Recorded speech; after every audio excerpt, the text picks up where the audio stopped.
In this video, I'll be talking about social advocacy and activism. And I'll be talking about basically what advocacy is, why it's important for social work, and giving a few examples and how social workers advocate for oppressed and vulnerable populations, mainly women in poverty, impoverished women.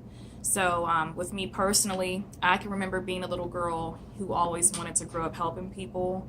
I was more of a burden at times, but I always knew that I would grow up and do something to help other people.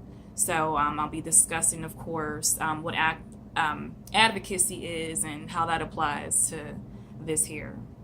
So advocacy is public support for or recommendation of a particular cause or policy. That's probably the most generic explanation of what advocacy is. But the most important part of advocacy is it gives people a voice. So according to scap.org, SCAP standing for support, empower, advocate, and promote. Advocacy in all its forms seeks to ensure that people, particularly those who are most vulnerable in society, are able to have their voices heard on issues that are important to them, defend and safeguard their rights, have their views and wishes genuinely considered when decisions are being made about their lives. And that's according to scap.org. Of course, not having your voice heard can lead to anger, frustration, and resentment. And I guess one of the most common things, and we all know that even with all the advancement that we've made socially, women's voices are still being oppressed. A lot of times in the workplace, in all areas, the workplace. So according to Nicola Mendelsohn, who is a VP of Facebook Africa and the Middle East, she says that women get interrupted a lot or people talk over them. I think there is an element that happens in the workplace where we actually condition women not to speak. That's basically an example of how people's voices are being oppressed and why social workers need to advocate. Going further, there have been many variations of policies enacted to protect people's rights. So this first act is not necessarily a social policy, but the Truth in Lending Act is responsible for making sure that lenders disclose terms and language that can be easily understood to protect people. And then you have the Fair Labor Standards Act. And a result of that act is basically making sure that American workers receive a minimum pay for their work. And then you have the Senior Safe Act, and that establishes basically what it aims to do is curb financial abuse that's targeted to the elderly. So those are just a few examples of policies enacted to protect people. Advocacy is essential to social work, which is why it's important for social work.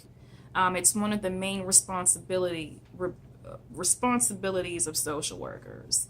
So according to the Code of Ethics of the National Association of Social Workers, or NASW, the primary mission of social work, and this is basically taken right out of our book, the primary mission of social work is to enhance human well-being and help meet the basic human needs of all people, with particular attention to the needs and empowerment of people who are vulnerable. According to Code 6.01 of the Code for Social Workers should promote the general welfare of society, from local to global levels, and the development of people, their communities, and their environments. Social workers should advocate for living conditions conducive to the fulfillment of basic human needs and should promote social, economic, political, and cultural values and institutions that are compatible with the realization of social justice.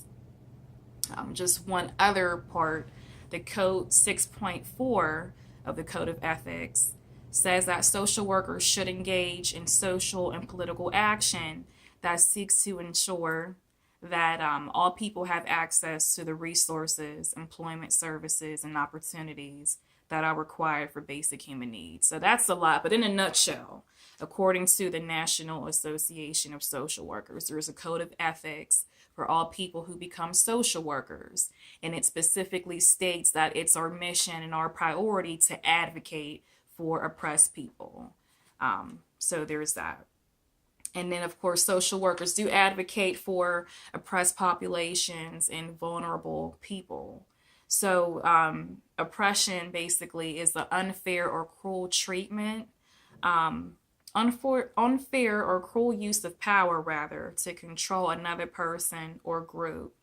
And the term is most oftenly used in a political aspect. But when you think of oppressed people, a few examples are albinos in sub-Saharan Africa, Indians and Pakistanis in sub-Saharan Africa, Muslims in China, Kurds in Turkey and Iraq, and of course women in all parts of the world. Those are oppressed groups all over the world, whereas vulnerable populations or groups that are at greater risk of facing social challenges such as poverty, unemployment, and housing inadequacies. So with vulnerable populations, you have women, children, people with disabilities, and the elderly. So you have your oppressed people, and then you have vulnerable populations. Of course, two sets of people that social workers advocate for. And one of the biggest populations, vulnerable populations that social workers help with, specifically here in the U.S., are basically women. Women make up the greatest percentage of the poor, not just here in the U.S., but all over the world. So according to the United Nations Entity for Gender Equality and the Empowerment of Women, women earn a little over half of what men make financially. And of the 1.5 billion people who live on less than $1 a day, the majority of those people are women. So women, of course, children, because children can't fend for themselves. They depend on their parents. And, women, a lot of women all over the world are raising children on their own. So 1 in 3 American women are actually impoverished. And there's many ways that social workers work with impoverished women and other vulnerable populations, but social workers counsel families. They help find housing and employment opportunities. They help families make the best of their resources, and they use their knowledge and research to help mitigate the effects of those issues that people are having. So in this video, I briefly discussed what advocacy is, why it's important for social workers, and gave a quick example on how social workers advocate for a vulnerable population.